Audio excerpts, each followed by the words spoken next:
Mirade que dous libros encontrei na biblioteca do meu colexio. Un chámase Queres conocerme, Mimi, a xirafa azul? E outro, Bocas. O libro de Mimi, a xirafa azul, trata sobre unha mai que tuvo unha filla, pero a filla saliu azul.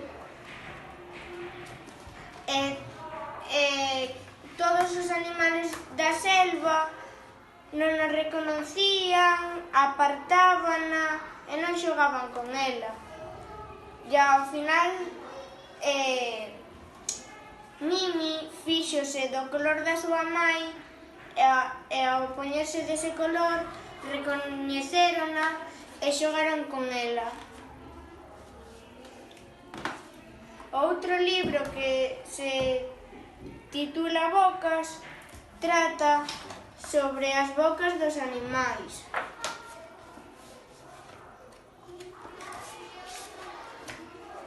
Aquí aparece o oso formigueiro, a boca, a súa superlingua, de que se alimentan, e así con todos os animales.